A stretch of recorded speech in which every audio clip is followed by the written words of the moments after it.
Hello, my name is Catherine Fry, and I am the CEO and president of Mediafy Communications Group in Chattanooga, Tennessee. And I am here today with Michael Brooks from Healing Arts, or Bridge to Health Healing Arts Center. We are here to shine a light on local businesses, and the light that we're going to shine today is on Michael. So, Michael, you are with Bridge to Health Healing Arts Center. Yes, that's correct. And how long have you been? I've been there for a little over 3 years. Okay. All right. Now, tell me about yourself and about your business. All right. So, yeah, like I said, I've been doing massage. I've been there since I started doing massage. So I've been doing massage for about 3 years in Tennessee.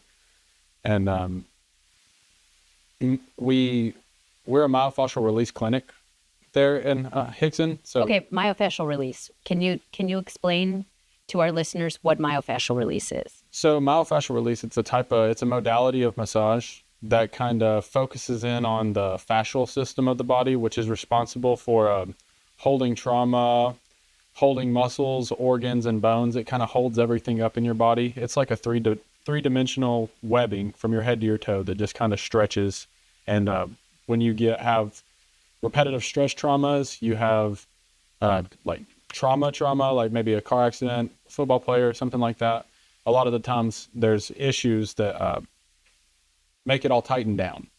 So what I do is I specifically go in and target that part of the body and slowly and systematically release those areas. So this isn't traditional massage that you're doing. This isn't like Swedish massage or deep tissue. This is specifically myofascial release. Now, myofascia, what is that? Our skin? Is that our muscle? What is our myofascia? So myofascial breaks down. It's it means in Latin muscle and fascia. So I'm releasing the muscle and the fascia, and a lot of the times the muscle, like I said, is held up. That's where the muscle's held. So in Swedish massage, it's normally focused more on releasing or reducing tension in the muscles, de-stressing the body. It's more of a relaxing experience where, like I said, mine's more methodical. I systematically go in, I target the areas that are causing poor posture, the areas that may be causing your stomach to hurt, the reason your lungs maybe are not functioning properly because your back, it kind of looks at the body from a more holistic angle. Okay. And really tries to release the trauma, whatever it may be for your specific body. Okay, so how did you get into myofascial release? So I was actually really lucky. I met my mentor, who is the owner of Bridge to Health Healing Arts Center. His name is Scott Anderson. He's been doing massage for 27 years. Oh, wow. And he is an expert level practitioner of myofascial release. He's taken pretty much all the classes multiple times. And we've done, I'd say, over 200 hours of hands-on practice together. Plus, I've done a couple of different seminars under the John F. Barnes myofascial release method. Okay, John F. Barnes myofascial release method. Yes. Okay, and so was he the founder of myofascial release? Yeah, so he kind of coined the term and put it together to what it is known as today, where there is other modalities and other people who teach myofascial release. The John F. Barnes method is kind of the tried and true, if you will, the first one. Okay, excellent. So now, this branch of the wellness industry, I know that in and of itself it's very important, but you also do other things at Bridge to Health. So what are some of the other things that you also do? So we have a full body red light panel. It goes from all different frequencies. It can, there's numerous benefits to red light. If anyone is unfamiliar with the effects of red light, I can give you a few quick ones. It helps promote, helps promote blood flow. It can help with all sorts of any type of injury or disorder of the skin. It's all good for that. It helps promote the body making vitamin D3. Oh. So there's all sorts of different, and many, many more. They've treated diabetes with it. There's clinical trials for them treating people with diabetes. Okay. All sorts of things, all sorts of different practices. I know after I had abdominal surgery, I did some red light therapy and it helped me heal faster. Yes, that's a big benefit of it. And that's what you're seeing a lot in the medical community even. They're starting to adopt that into, your everyday medicine as well, which is good to see as a holistic health practitioner. Now you have some other some other machines. So yes, I also have the Pulse, PEMF. Yeah. So the Pulse is a really cool machine. It's something that we invested in a couple years ago, and me and Scott, between us and our clients, we've already put almost 500 hours on the machine. Oh, wow. I'd say at least half of that's probably just me and Scott because we're at the office all the time. But it's very good. They promoted a cellular exercise. So basically, what it does is it gives you a magnetic pulse every time the machine goes off. It's an electric machine, but the pulse you feel actually is not electric. It's a magnetic pulse that resonates on the same frequency as our bodies. Okay. So when the pulse goes off and you feel it surge through you, it's activating on the mitochondria at a cellular level throughout your entire body. Oh. You can focus it into certain areas, but even though if it's hitting one place, it normally surges through a little bit. So so it can help with one of the terms I've been reading about lately is mitochondrial weakness. Yeah. Can it help with mitochondrial weakness? So that would be it would definitely help the function of the mitochondria. I've not done specific research on mitochondrial weakness, but that seems like exactly what it's geared to, cellular exercise, and it plays off the mitochondria. So I would say it's a safe bet to say any issue due to mitochondrial weakness, or let's say you had an injury or a surgery or something where it's not healing properly, you're having a hard time moving it. Sometimes those muscles, they stop losing, or they stop getting functionality to some of the cells. Yeah.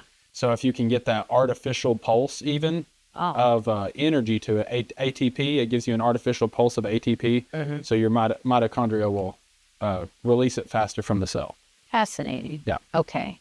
Do you have any other gadgets in there, or? I've got a couple of different things. We have the red light helmets. Right. We have a couple of red light helmets that kind of focus more in on the brain side of how the red light works. We have a hair growth helmet. I don't think that we market to sell that one. It's kind of just more for testing, using out and stuff like that. Okay. So we have all sorts of different things. We have Rife therapy, which was invented in the 1920s, or at least. Tell me about that, Rife therapy. What is that? Okay, so Rife worked alongside or off the kind of coattails of Nikola Tesla's work. Okay. And he used his treatments a long time ago, back in the 1920s, 30s, to do clinical trials. Okay. And they did clinical trials on all sorts of people, including cancer. Oh. They had a lot of, or at least some good success, even with the cancer patients and stuff like that. However, it's not been adopted into our mainstream medical community because I'm not sure why. Based on efficacy, maybe it's hard to test. Maybe there hasn't been a lot of clinical testing on it yet. However, there's been a lot of testing in the past that points you towards the efficacy of the therapy itself. And there's a lot of testimonial, and also just me and Scott have been using it for about 5-6 years now. And it. Wow. So, okay, getting back to myofascial release. So what would you say let's start with the short-term benefits of myofascial release. What are those? So even though it's not geared towards relaxation necessarily, it is still a very relaxing thing. I tend to bring my clients to focus on relaxing their own bodies during the massage. It's important to know how to truly relax your body, because sometimes when you're taking a break from work, or you just are trying to relax for a few minutes before you go into do the next thing, you're a busy person, you can go and sit down and be holding your shoulders up and not realize that you're holding yourself in a certain way. Right. So I believe when you do the myofascial release, there are certain practices that I do while I'm performing the massage, where I'll tell the client, try to relax this, try to pretend like this is dead weight here for a second, let it go, as you're familiar with. Yes. And a lot of the times my clients over time will exponentially get more control over how they can relax their body. And sometimes it'll be their legs, sometimes their arms will be held, sometimes their neck won't let go, but even sometimes throughout the session, you can systematically feel their body just kind of relaxing all over. It's fascinating. Yeah. Okay, so what about the long-term benefits of myofascial release? What are those? So there's a lot of long-term benefits. So like I was saying earlier, fascia is kind of connected to everything on your body. So sometimes people can be dealing with illnesses, especially with how the body is performing. There can be illnesses that, even though someone has been getting treatments, they've been taking medicine, going to see a doctor, sometimes just getting the restrictions out of the system can allow your body to heal itself more properly. Okay. So the benefits widely vary. They can heal just about anything, but I'd say the biggest things that I see people coming in and out for is postural issues. Okay. I've seen people a lot recently with upper cross syndrome, thoracic outlet syndrome, which is kind of where your chest kind of closes in on itself. Maybe your neck will be stuck out a little bit. And I just use the techniques, which the myofascial techniques are slow hand holds. They focus on stretching the fascial tissue and stuff like that. So I tend to just focus on the chest area and opening back out the body. Okay. It can help with even carpal tunnel and all sorts of different, like I said, all sorts of elements in the chest that can come from poor circulation, poor activity of the muscles and all that stuff, and just overall posture it can help with, and then at any part of the body. Okay. Okay, excellent. Now, in your opinion, how important is myofascial release to one's overall wellness plan? I would say that it's very important to the wellness plan, especially if you have an underlying issue that is causing you to be less effective in any other part of your routine. So you want to think about your quality of life. And if there's any time where you're thinking, oh man, this arm doesn't work very well, I can reach way up here with this arm, but this arm I'm having an issue getting up. So exponentially, everything in your life becomes harder because of this restriction that you're having. Sometimes people even, you'll go to a chiropractor or and sometimes that works fine, but especially myofascial release is for those hard to reach moments where you have seen this person, you've seen that person, and you still have this problem with your overall quality of life. Myofascial release can exponentially help you get back on the right track for a wellness plan. Sometimes it can be hard to go to the gym if you can't lift your arm very well. It can be hard to go out for a little jog if this arm's hurting all the time, if your ankle's hurting, Right. Sciatic pain, nerve pain, anything like that, it can completely shut down your life. And then who's thinking about a wellness plan when you're struggling to get through the day? When you're in pain, yeah. So it's very hard to implement a wellness plan. So a lot of my clients, I will say, they come in at first and they may need to come like a couple of times, maybe to help establish a wellness plan for them. But then once we establish a wellness plan, a lot of the times my clients tend to be able to be more sporadic in their visits. Where I feel like a lot of places want you to keep coming over and over again. Right. Whereas my clients can tend to be a little bit more sporadic in their visits, especially once I get them back to health, if you will. Yes. Bridge to health. You want them to heal. Exactly. Yes. Yeah. And the thing is the body has to heal itself. The gadgets and the practices of our office, they all just promote the body getting back to healing itself. There's no magical fix that's going to zap you healthy, or the myofascial release doesn't just rip it out. They're all slow, methodical practices that help your body regain its own functionality to heal itself. Wow. Okay. So then that takes me to my next question. What other parts or aspects of the wellness industry complement myofascial release? So diet and exercise are really good. Then again, going back to your body healing itself, you always want to make sure your body has the right nutrients it needs, the right fuel it needs to get yourself into homeostasis, to put yourself into a good, healthy rhythm for healing. To sleep, that's another good one. I would also say chiropractic tends to help a lot. Yeah, I was wondering about that. So that would probably be a wonderful complement to what you're doing. I've had quite a few chiropractors refer to me, and I've referred back over the years also, because sometimes when there's an issue with the bones, you can pull the bones back out of place. But if, even 50% of the problem is also in the fascia, and a lot of chiropractors even do practice myofascial release. They can vouch for the efficacy of myofascial release. Okay. But if there's a big problem in the fascia, you can pull the bones back, but then over time that fascia, like it had done in the first place, whether it be from the repetitive stress trauma like I was speaking about, or the impact trauma, any of that kind of stuff, if there's a problem in the fascia, you can pull your bones back, but over time that fascia still has the ability to pull you back down into those familiar patterns because it has a strong memory. And it also pulls with when it's restricted, it can pull with about 2,000 pounds of pressure per square inch. Fascinating. Okay. So, so vitamins are a very, very important Vitamins part. are also a very important part of a regimen. And again, when you have a restriction, say in your stomach, liver, anywhere that things are processed and there's a restriction, it could stop flow of that vitamin. You may not be processing the vitamin as well because there's a restriction in the stomach. There's a restriction near the liver. So now that your vitamins aren't going to be dispersed or even processed correctly. So, where do you see yourself and your business in 5 years? So really, I just like helping people. I'll probably still be on the same spiel in about 5 years. I try to keep learned on the new devices coming out, the new therapies and stuff like that. So probably have a few new toys in about 5 years, but just still really working on getting my clientele up and meeting new people who need some help that I can provide. Okay. So are you going to be getting some new gadgets soon? We just got a bunch of new stuff. The Pulse is only about 2 years old, and we just got the red light, I believe, in December of last year. Okay. So we're probably, and we have a couple of new helmets also. The helmets are all pretty new too. We're all doing guinea pig type research on all those.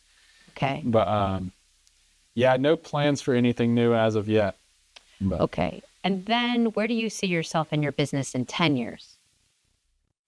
hopefully, as a part of the wellness community that Chattanooga already has, maybe at the forefront of, or, be a well-known name in holistic health and healing, which a lot of people already have heard of Scott and the He's business. famous, yes. Yeah, exactly. A lot of Yes, people already know about him and what he does and everything. So Okay, so Scott, do you know how he became such a myofascial release guru?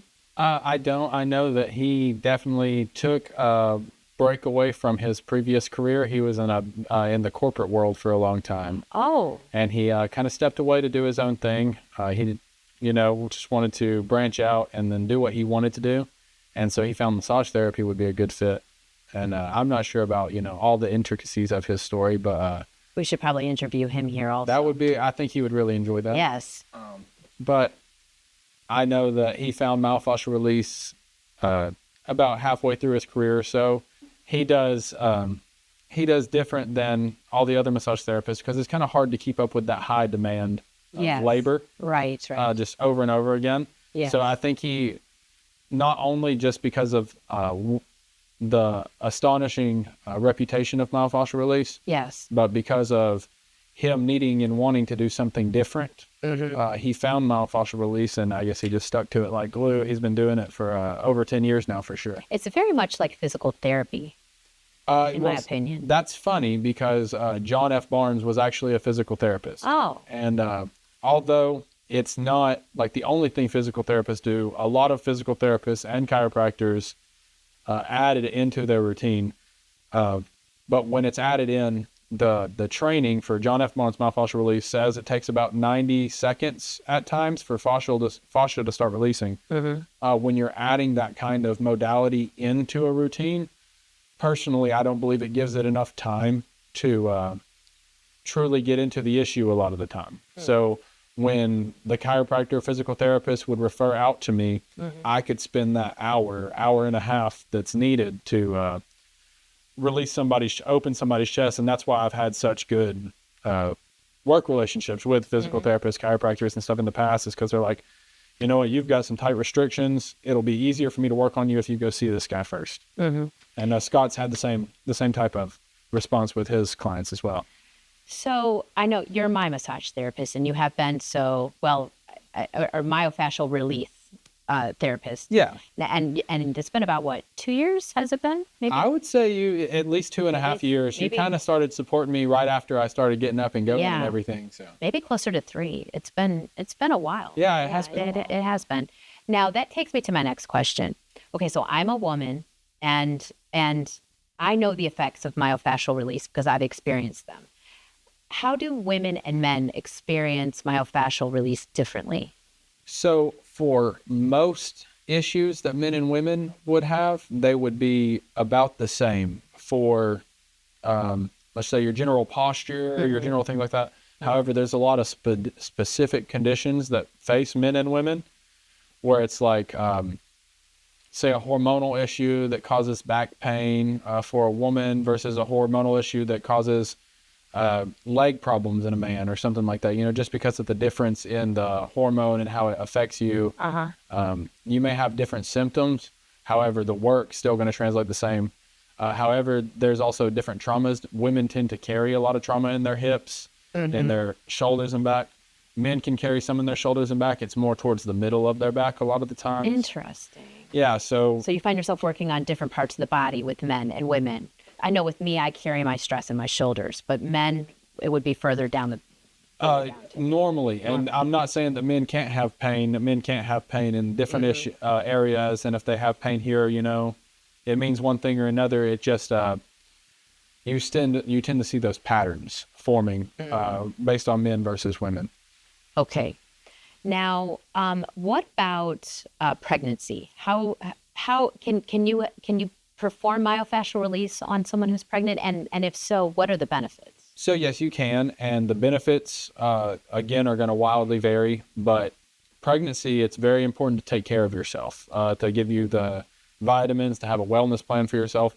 So being pregnant, it's just as important as it is to eat correctly, just as important as it is to maybe mild exercise. You're supposed to be lifting and stuff like that, but keeping yourself active, eating the right nutritious vitamins, foods, prenatal vitamins. So just as efficient as, and then like I said about the vitamins earlier, how you can process things better when you don't have fascial restriction in your body holding you down. So it just overall exponentially will help every other aspect of what you're trying to do. It's easier to eat better when your body's feeling better. Digest better. It's easier to process the vitamins better when your body's working better. Perhaps clear your body of pain. Yes. Now, what about myofascial release and anxiety? Does it help with anxiety? I mean, I have found with mine, it does. But is that a general thing that people who suffer from anxiety benefit from myofascial release? So I would say yes, at varying different levels. Some people, it may be just helping with the anxiety from the breathing practices. It may be helping with the anxiety just from, the relaxation of the body. So when I open back up the chest, it can help with the breathing routine, the actual physical trauma. Let's say if it's a traumatic event that happened to you, a car accident or something like that, and you're walking around thinking about your car accident all the time and how this messed you up. When we remove that from the equation, a lot of the times, a lot of things can just, I hate to keep using the word, but exponentially kind of get better and drop off. It's like a domino effect. You get rid of one thing and then you get rid of another and another, and you grow. Yes. That's why I guess it's called Bridge to Health. It's a bridge. Literally, you're moving toward healthfulness and wellness. I mean, I know when I walked in there, I wasn't really well per se, but I'm much better now. And I will say also, just as a observer looking on, I would say once you started coming, and this was probably going to happen anyway, but once you started coming to me and everything, I feel like you started taking your health more seriously. I did. I developed a wellness plan. I didn't have one. I agree. I didn't have one at all. Yes. I take my vitamins now every morning. I get the shots. Now also, people who see you, you are a counselor. You are. I know maybe not officially, but that is a part of what you do. Almost like a bartender is a counselor, but you are far more than that. You are a myofascial release therapist, but you're also, how does that come into play? So I would say, yeah, definitely. It's not a replacement for counseling, therapy, or anything like that. Sure. However, just like I was saying about, you have this stress, you have this underlying anxiety because of this problem you have in your body. When you release things like that, I've had people have emotional releases on the table before. So it's like they'll release something and then they'll even cry. Maybe they'll need to take a second and but hey, I need to take a break. I need to breathe for a second. I've even stopped massages because somebody was crying before. It doesn't happen very often, but when it does, it's normally preceded by some sort of release in the body, whether it be in the chest, hips, legs. There's some sort of release, and then the person can tend to, I'd say, maybe access emotions that they didn't know were stored in the body, that they couldn't recognize that it was an emotion built up, but it's overall related to the trauma that is being released. And it can be a really really beneficial thing for anxiety, depression, all sorts of different things. I'm sure. And I know because I've experienced it myself. Okay. One of the other things I wanted to discuss very quickly are feet. Okay. I know that I often have pain in my feet. And when I go in for my sessions with you, you release the pain in my feet. So myofascial release, how significant is that when it comes to one's feet? Can you talk to me about that? Yeah. So most people, I'd say, are familiar with the condition plantar fasciitis. Yeah. Yes. So most people are very familiar with that condition. So what that is it's fasciitis, inflammation of the fascia. Plantar fasciitis is your plantar fascia on the bottom of your foot. Okay. So that thick piece of skin, that's the plantar fascia. And is that what you're working on when you work on my feet? So yes, and also when I grab your legs and pull the legs, I'm holding the legs, as you know, I'll hold the legs for 2-3 minutes sometimes. I'll actually just sit there and sit on the legs and stuff like that, because from your hips all the way down to your feet is a whole system of fascia, and it can pull. Now, if you think about it like a sweater, if you pull a sweater, the tightest part on the sweater right now is not right here where I'm grabbing it. It's down here. On the counterpoint of where I'm pulling, or maybe even right here. You know what I'm saying? If I pull a little bit harder, it seems like it's maybe over here. So you get that a lot with the body too. You might have a problem in your hip. You might have an injury to the hips. You might have something like that, and it's pulling the whole system like that. But your foot's hurting really bad because it's yanked up in the system, and you have to remove that link in the system before you can heal the foot. So you can go and get your insoles, and you can even have your feet worked and stuff like that. But sometimes if the problem isn't in the foot, it's further up the chain.